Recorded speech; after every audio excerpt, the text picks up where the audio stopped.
adalah RAL, rancangan acak lengkap, maka pasti analisis datanya adalah kalau itu lebih dari 2 variabelnya, maka ujinya adalah pasti one way ANOVA. Itu kalau rancangan acak lengkap.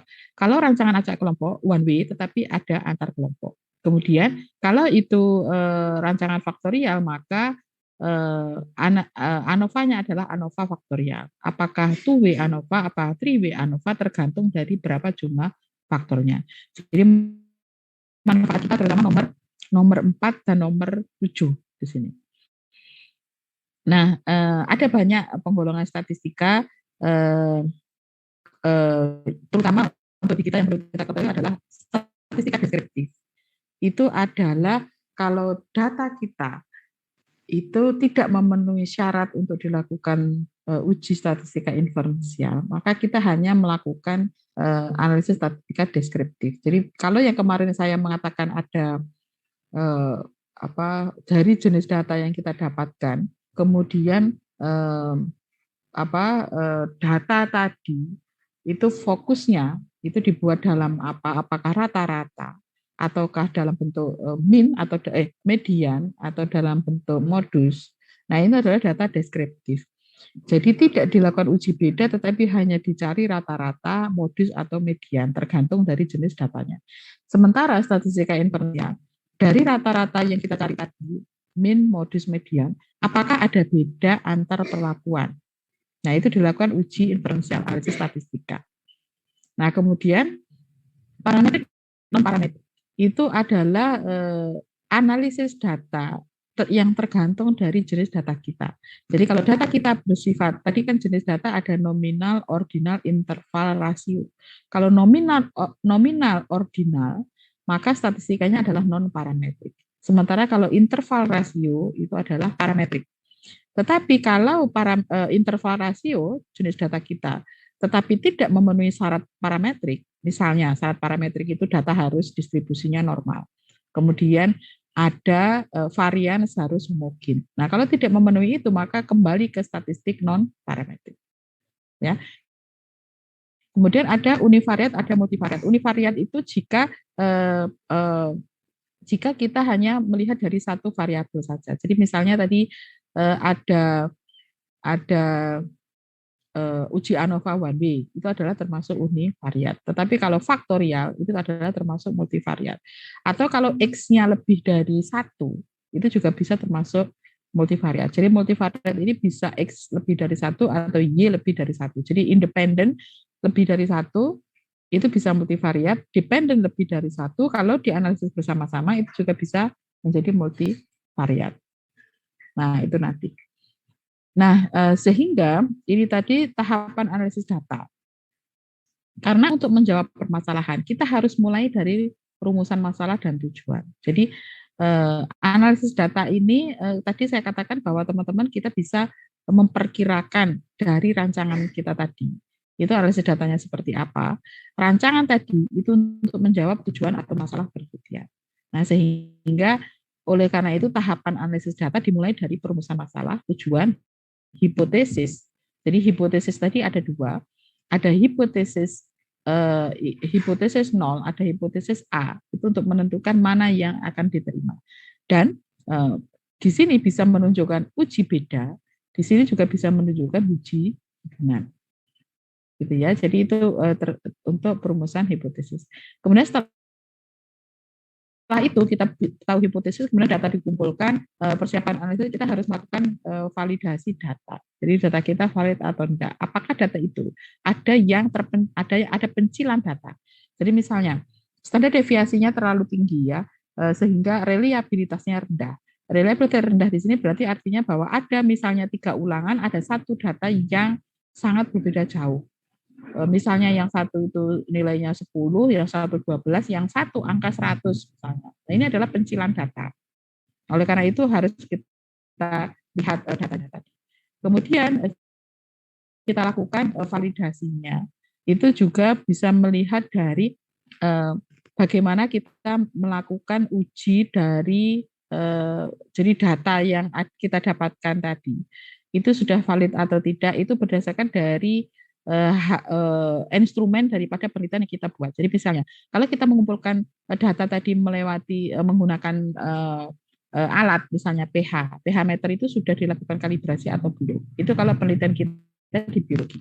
Tetapi kalau validitas data ini untuk data yang diambil dari kuesioner, maka validitas data itu ada cara. Kemarin saya kira dijelaskan oleh Bu Iin. Ya, tetapi kalau kita yang eksperimen, itu biasanya validitas data itu bisa dilihat dari instrumen daripada penelitian sudah valid atau belum.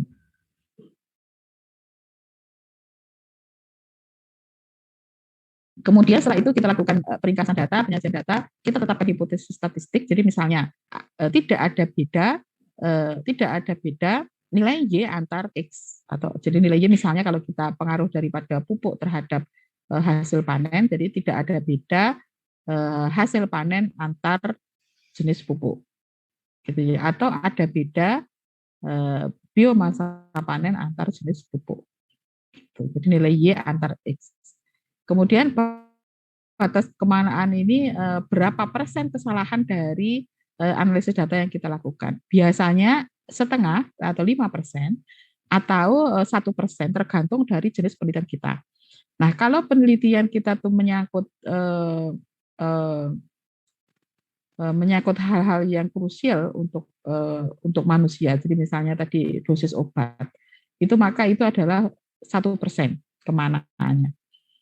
Jadi batas kesalahannya adalah 1%. Tetapi kalau untuk hal yang lain itu bisa 5%.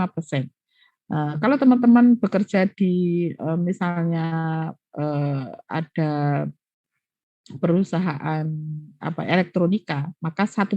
Karena kalau tidak, maka tidak bisa nyambung antara alat yang satu dengan yang lain.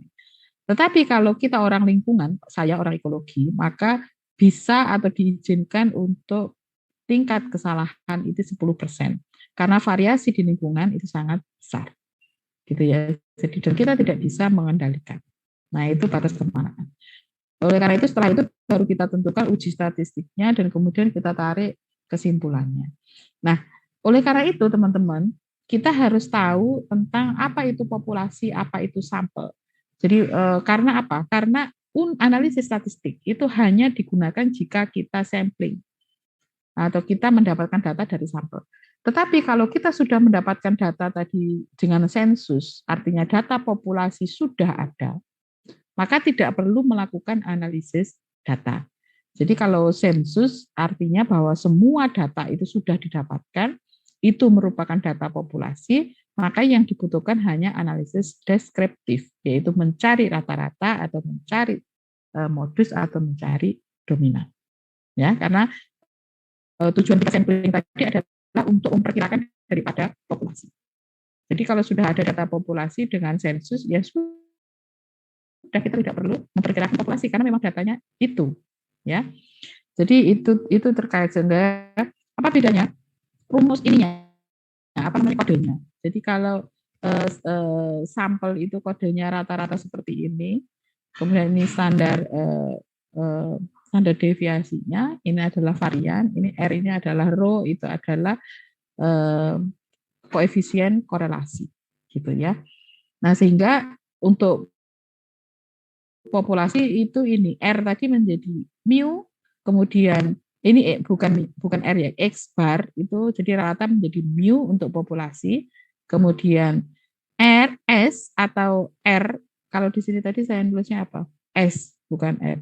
S ini standar deviasinya itu adalah theta, ini varian di sini S kuadrat untuk sampel, R rho di sini menjadi rho, R koefisien korelasi menjadi rho untuk parameter.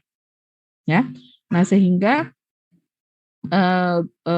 gambar ini hanya menunjukkan bahwa dari sampel yang kita dapatkan kita bisa menduga populasi, parameter populasi dengan melakukan statistika inferensial.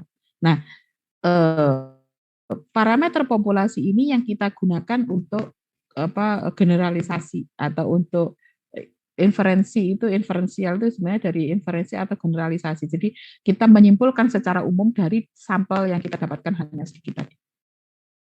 Gitu ya. Jadi kita tidak mampu melakukan pengambilan sampel secara keseluruhan dari populasi karena terkait dengan dana, waktu, biaya, tenaga, dan seterusnya. Gitu ya, sehingga kita hanya bisa melakukan sampling. Data yang kita dapatkan yang penting sudah mewakili. Nah, berapa persen yang mewakili itu ada peraturannya. Jadi syarat sampel yang baik itu harus mewakili populasi. Kemudian sampel valid itu ada dua pertimbangan. Nah, akurasi atau ketepatan, jadi tidak ada bias. Jadi makin sedikit bias itu berarti makin akurat. Dan juga presisi estimasi. Jadi sedekat mungkin kita bisa melihat karakter daripada populasi. Jadi pertimbangannya ini sehingga dari pertimbangan ini untuk mengetahui mewakili atau tidak, maka jumlah sampel itu ditentukan oleh perwakilan tadi dan juga ini beberapa hal ini, maka biasanya kalau eksperimen tadi kan berdasarkan rumus Federer tadi. Ya, jadi rumus Federer tadi itu sebenarnya untuk mengetahui validitas. Jadi sampelnya sudah valid atau belum untuk mengkarakterisasi atau untuk menduga dari populasi.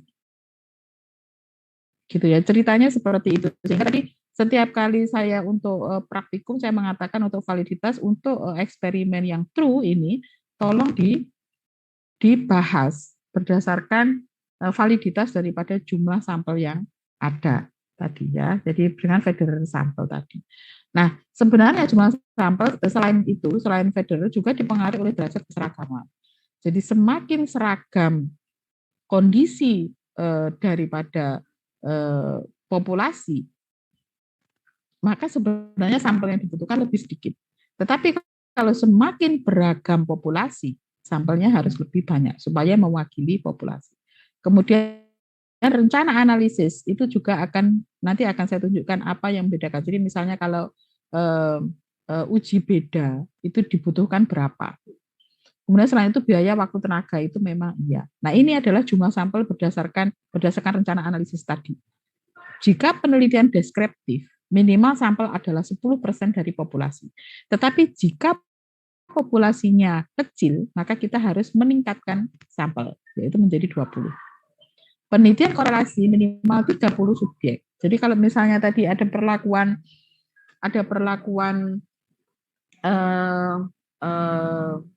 apakah semakin tinggi kadar daripada pestisida itu bisa meningkatkan, bukan pestisida, pupuk misalnya, bisa meningkatkan biomasa panen. Kemudian pupuknya ada beberapa di cross check-kan dengan jadi faktorial dengan jenis pupuk dengan kadar pupuk gitu ya. Maka paling tidak itu harus minimal 30 subjek. Jadi ada 30 data, ada 30 sampel, baru kemudian kita lakukan uji korelasi.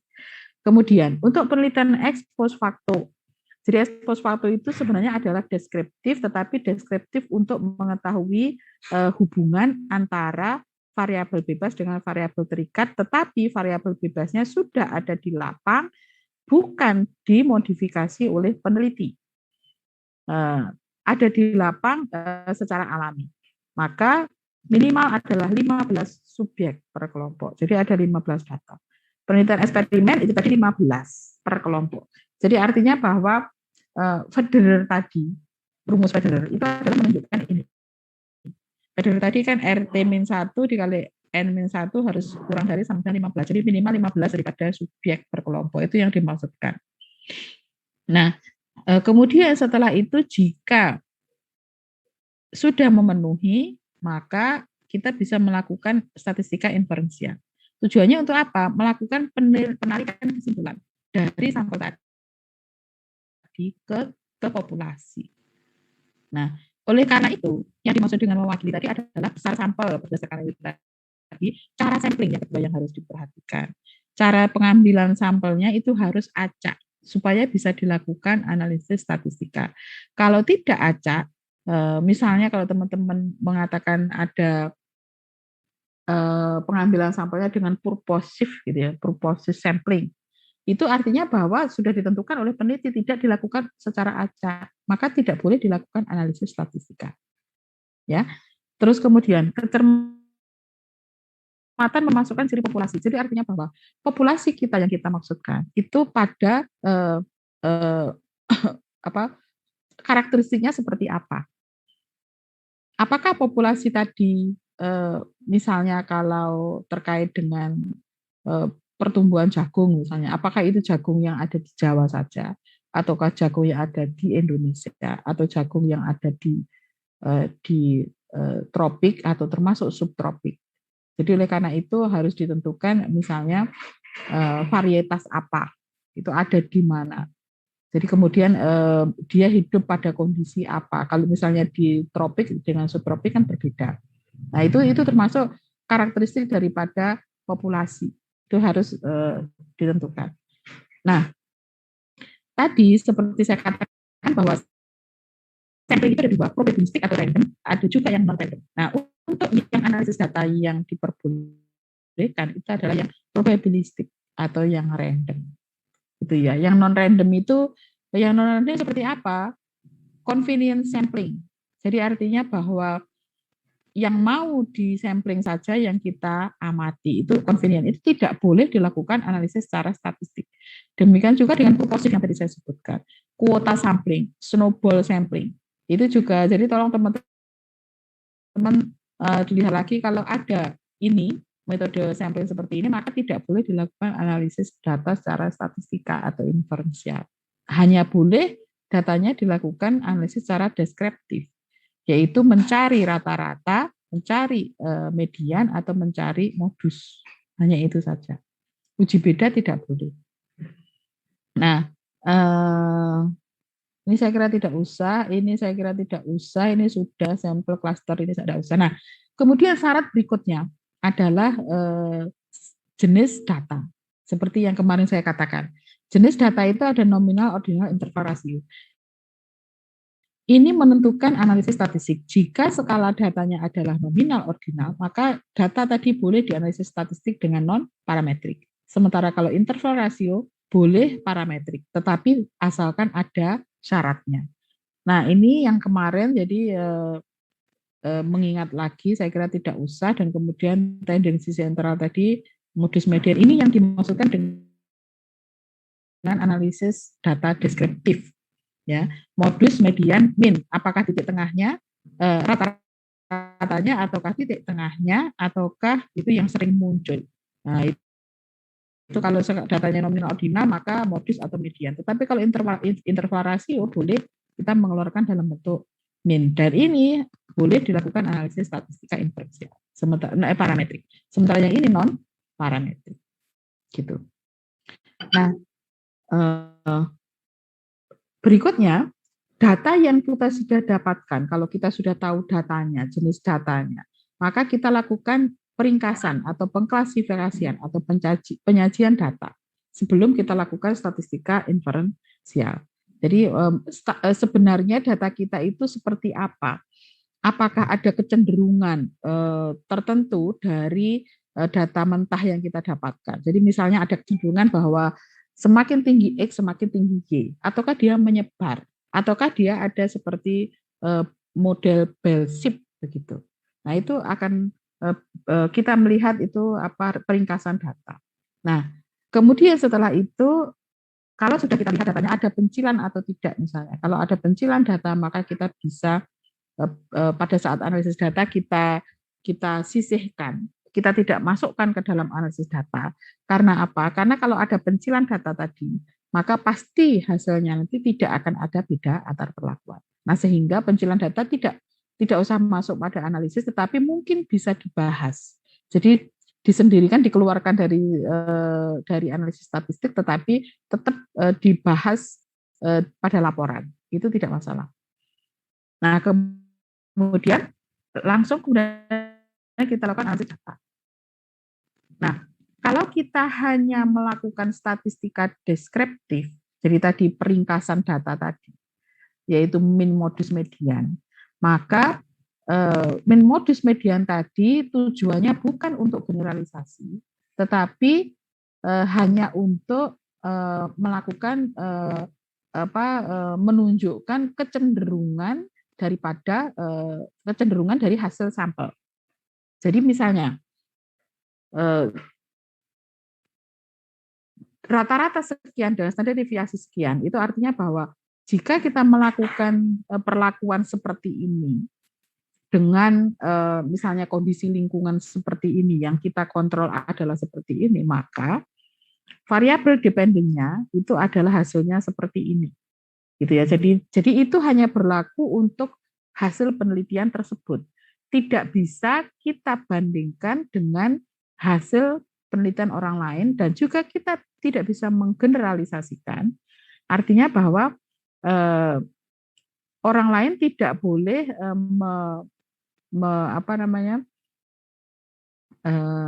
atau mungkin begini, rekomendasi itu tidak boleh kita berikan karena itu bukan kesimpulan umum.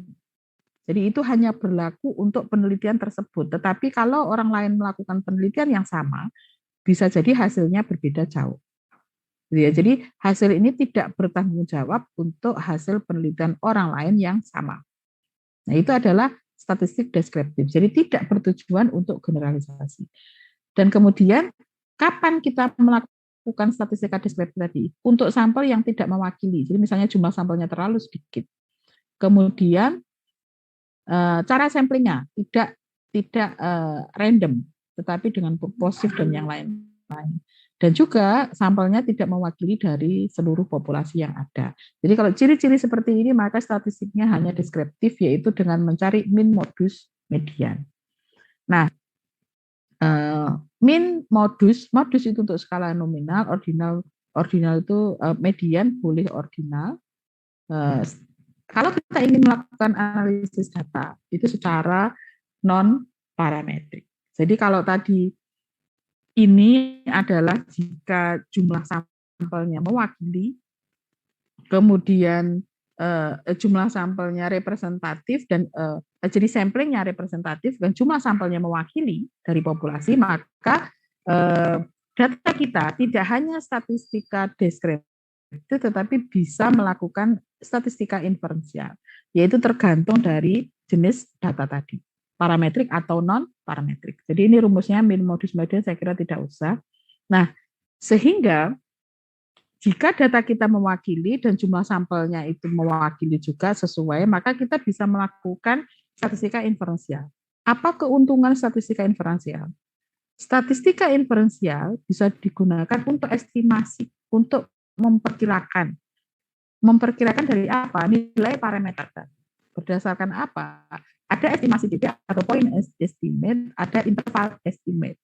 Jadi misalnya kalau teman-teman melakukan pengamatan pertumbuhan daripada mikroba di lab mikro, teman-teman hanya mampu mengamati selama seminggu. Kemudian Pak Harjono minta, coba nanti pada hari ke-30 kira-kira berapa populasinya, berapa jumlah individunya. Maka dengan estimasi ini kita bisa menentukan, memperkirakan berapa kerapatan individu pada hari ke-30. Ya.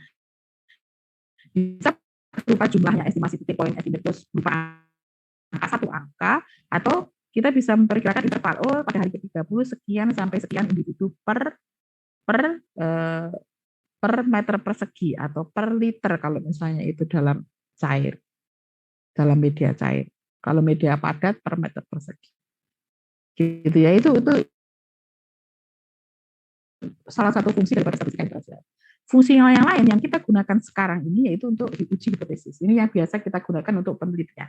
Jadi artinya bahwa hipotesis tadi kan untuk menduga jawaban daripada permasalahan atau problem yang kita tuliskan. Nah, dengan analisis statistika inferensial, maka kita bisa menentukan hipotesis mana yang diterima. Ya, oleh karena itu dilakukan uji statistika. Oleh karena itu, kita harus bisa melakukan atau menentukan hipotesis statistik. Ada H0, ada HA. H0 itu selalu dimulai dari kata tidak ada. Jadi kalau misalnya itu perbedaan, maka tidak ada beda variabel dependen antar variabel independen. Atau HA-nya ada beda variabel dependen, ada beda nilai tiap variabel dependen antar variabel independen yang diberikan atau antar perlakuan. Gitu ya. Terus kemudian berikutnya tingkat kemanaan. Jadi itu tadi tingkat kesalahannya pada saat kita melakukan analisis data, apakah 0,01, jadi 1%, 5%, itu sesuai dengan yang tadi saya jelaskan. Kemudian, bagaimana kita melakukan uji statistik? Statistika mana yang betul? Kita harus memperhatikan beberapa hal. Yang pertama adalah skala data. Jadi nominal, ordinal, interval, rasio tadi ya. Nominal, ordinal, non parametrik, interval, rasio, parametrik. Yang berikutnya adalah distribusi data. Distribusi data kita bisa melihat apakah datanya normal seperti bell shape ataukah tidak normal. Kalau datanya normal, maka statistikanya itu berbeda. Misalnya bisa menggunakan parametrik untuk yang normal. Kalau tidak normal, kita kembali ke non parametrik. Kemudian yang perlu dilihat lagi tujuan analisis. Uji beda atau uji hubungan. Jadi komparasi atau korelasi. Kalau uji beda tadi, hipotesisnya tidak ada beda nilai daripada variabel dependen antar perlakuan atau ada beda. Kemudian uji korelasi itu ada hubungan antara variabel independen dengan variabel dependen. Gitu ya, itu adalah hipotesisnya. Kemudian banyak jumlahnya sampel. Jumlah sampel kita itu kalau hanya dan juga bebas atau berpasangan. Jadi kalau sampel kita bebas, jumlah sampelnya banyak, maka kita bisa melakukan uji ANOVA.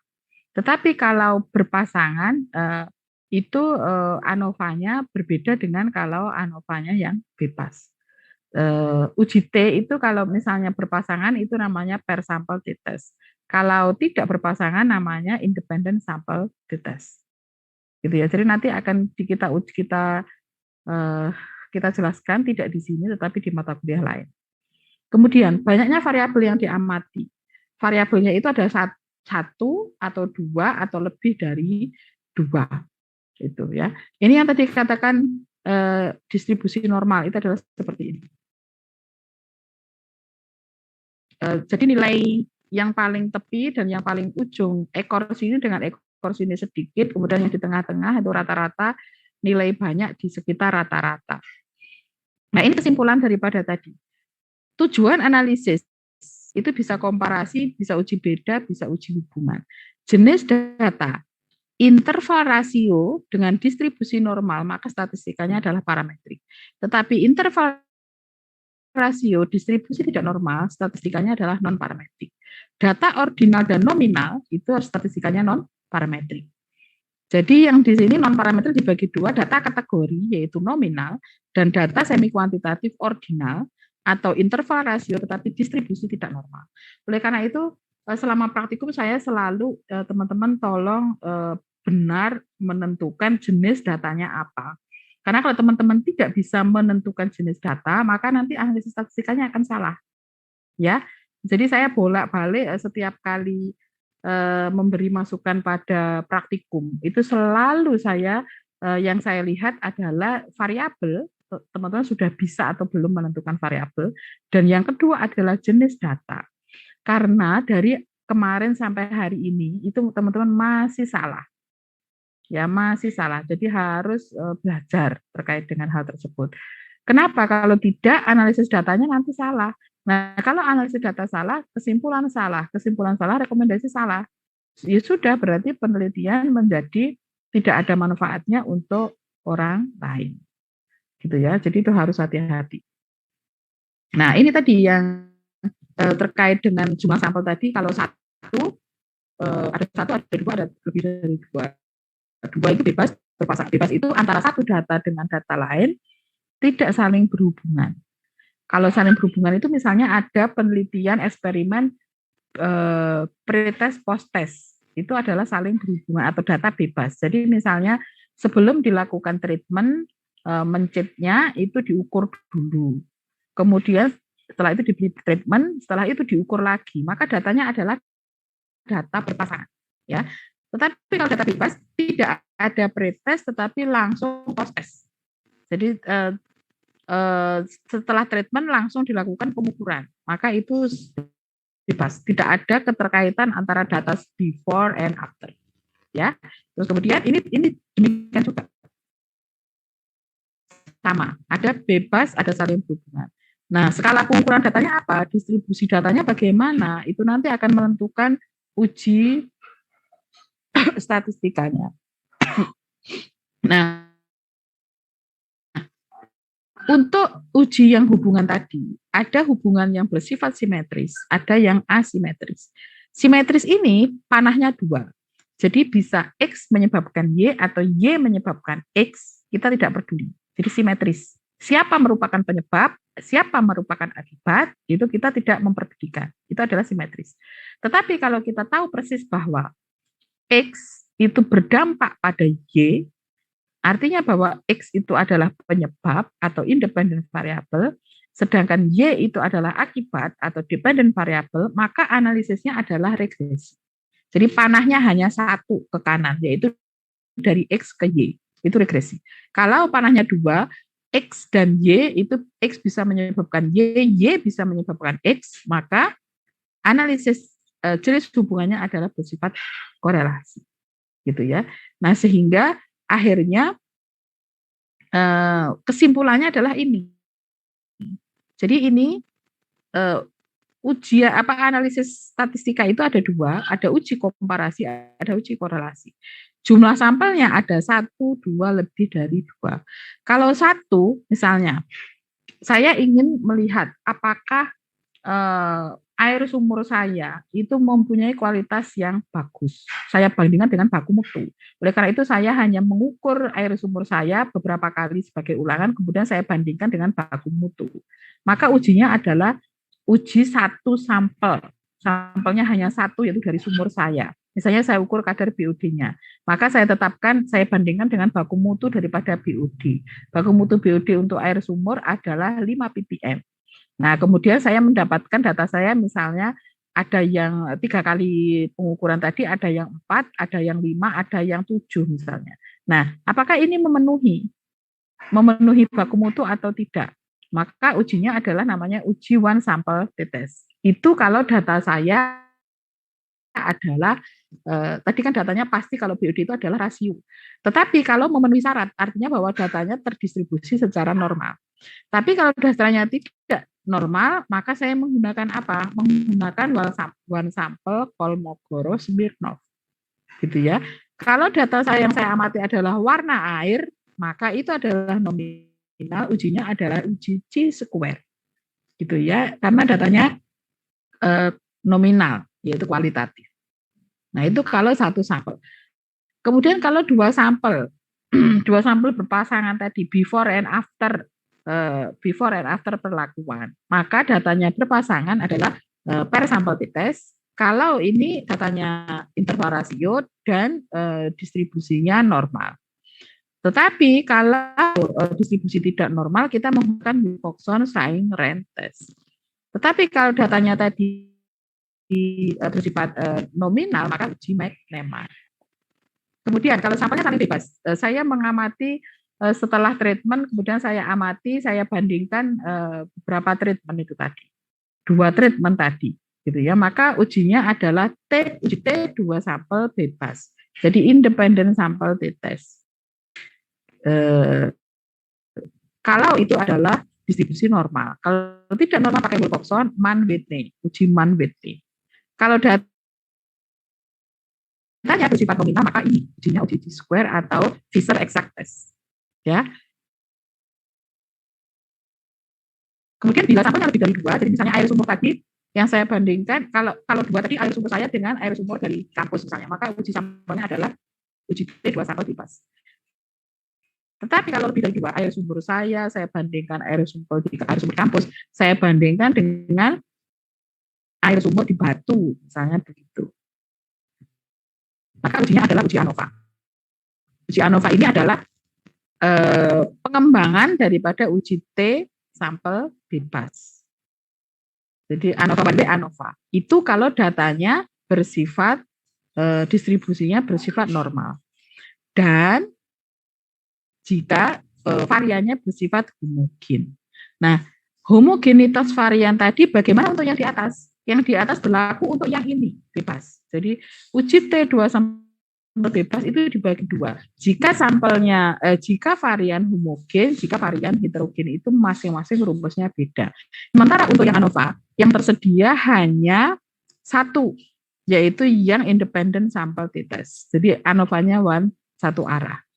Kalau tidak memenuhi dua syarat tadi, kita menggunakan uji Kruskal-Wallis. Kalau datanya nominal, kita uji G-square. Nah, kemudian berhubungan. Berhubungan tadi misalnya kasus yang kemarin ya, kasus dari 3 brand ban digunakan menggunakan 3 traktor, maka ada perbedaan apakah ada perbedaan antar brand, tetapi dengan traktornya antar traktor. Gitu. Jadi ANOVA same subject. Atau begini, saya melihat apakah ada perbedaan, apakah misalnya merek sepatu itu mengakibatkan kemampuan kita untuk lari itu berbeda.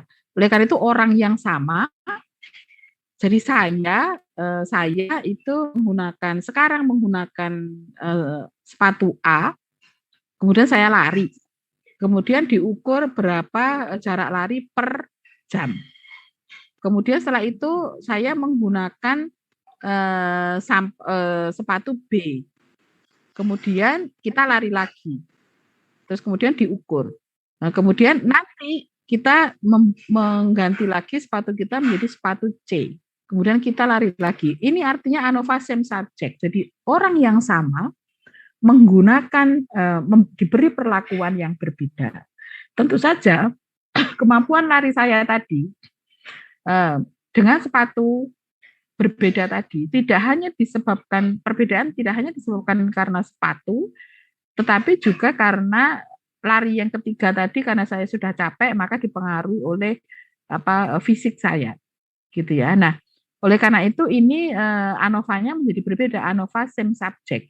Jadi artinya variabel daripada subjek, jadi kondisi daripada subjek itu diperhitungkan di sini. Datanya tidak saling bebas, tadi saling terikat, saling mempengaruhi antara lari pertama, kedua dengan ketiga. Nah, itu adalah sampelnya berhubungan. Disebut sebagai komparasi lebih dari dua, tapi sampelnya berhubungan. ANOVA-nya namanya ANOVA same subject. Kalau datanya tidak normal atau semi kuantitatif, maka ANOVA-nya Friedman. Kalau nominal, ujinya uji Cochran. Ya, itu kalau uji komparasi. Nah, yang kedua, untuk tujuan korelasi. Untuk tujuan korelasi, itu tadi kan ada dua. Korelasi yang saling tidak jadi seimbang, simetris. Satu lagi yang tidak simetris. Yang simetris tadi X bisa menyebabkan Y bisa menyebabkan X. Maka ujinya adalah uji korelasi. Nah, ini juga dilihat apakah datanya distribusi normal atau tidak. Kalau distribusi normal, maka statistiknya adalah parameter yang kita lihat ujinya adalah uji korelasinya persen. Tetapi kalau datanya tidak normal, korelasinya disebut korelasi Spearman. Ya. Untuk regresi juga regresi linear, itu untuk data yang normal, sementara yang tidak normal itu adalah non-parametrik atau regresi ordinal. Sementara kalau datanya nominal itu adalah ini. Nah, jadi teman-teman, ini adalah halaman terakhir ini dari kuliah ini. Ini yang perlu teman-teman harus pahami supaya teman-teman nanti bisa melakukan analisis data dari data penelitian yang didapatkan. Jadi termasuk yang mana tujuannya dulu. Apakah komparasi atau korelasi. Jumlah sampelnya, 1, 2, lebih dari 2. Sampelnya saling bebas atau berpasangan. Kemudian memenuhi data untuk parametrik atau tidak. Jadi jenis data. Kemudian distribusi data, varian data, itu dilihat di sini. Ya, akhirnya menjadi statistika parametrik atau non parametrik. Ya, sehingga terus kemudian dari hasil tadi seperti biasanya kita bandingkan antara untuk me- mengetahui yang diterima itu H0 atau HA, maka kita lihat dari ujinya. Dari data uji, misalnya uji, kalau uji T itu adalah T, T hitung dibandingkan dengan T tabel. Kalau uji ANOVA, F hitung dibandingkan dengan F tabel. Jika F hitung lebih besar daripada F tabel, maka yang diterima adalah H0 apa HA? Masih ingat enggak? Kuliah dari statistik.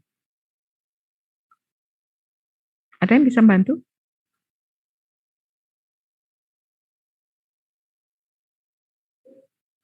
Jika F hitung lebih besar daripada F tabel, maka yang diterima H0 apa HA?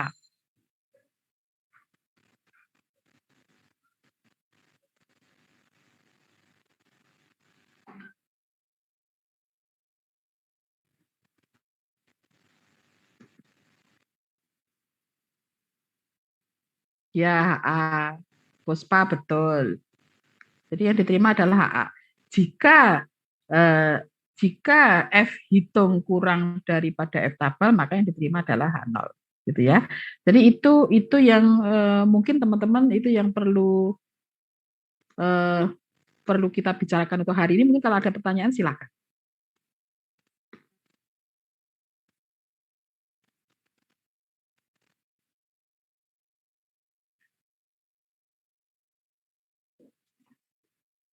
Bisa? Semua? Nggak ada pertanyaan?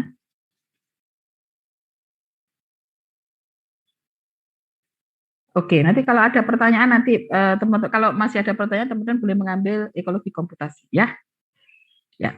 Tolong teman-teman ketua kelas tolong melihat teman-temannya hari ini datang apa enggak.